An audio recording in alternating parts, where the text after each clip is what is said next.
Guys, tingnan nyo naman. Ako'y sa amin ay ako'y inabala. Kagabihan na. At magsusukat pa daw di umano. Sa ako'y nagsusukat ng bahay, nabustot na nga ako din sa lupa, lubog na lubog ang... Kaliligo ko lang, tinan niyo ang kuko ko. Tinan niyo ang kuko ko, nasuutan ng mga lupa. At nabustot ako sa lupa.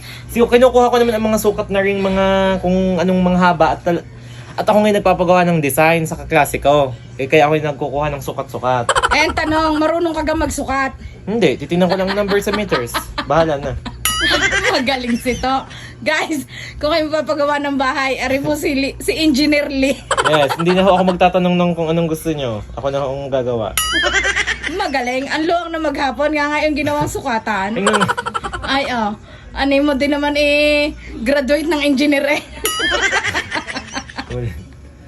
So guys, sa mga magpapagawa dyan ng bahay, libre na sa akin, wala nang bayad.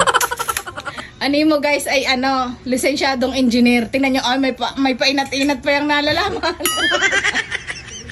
Ewan ko ba ganun? Oo. Kung anong oras na... Akala mo din may tunay na engineer eh, may Ilawan mo yung pinipicturean kung hindi sa akin nakatapat. Kuha ka ni babae ito, kanina. Liad na liad din rin naman na akala mo tunay na engineer. Alam mo yung maalam na maala. Ito'y nakasigla ng kung kailan gabi. Along na maghapon eh. Yan, binibisita ka na Engineer Lee.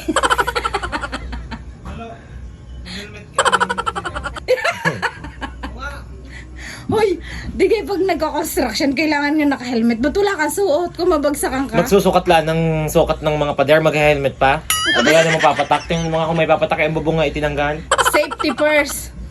Safety first. Ngalangan naman ang akin sa safety eh. Bilisan mo tako'y ngalay na. Diyan naman. Beantay ka. Inay! Inay! Mapupuslot pa ako. Diyos ko po, kaalam-alam ay ako'y mabingutan pa din sa pakanang ari ni Lips eh. Ikaw ka nabibidyo pa? Abay, gusto ko makita ang pagiging engineer mo. Ayun, nakakaya sa tao at palpak. Palpak ang mga sinusuka. Ang lakas ng loob magsukat, hindi naman pala marunong tumingin sa metro.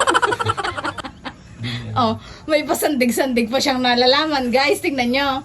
Nani mo'y tunay na manggagawa.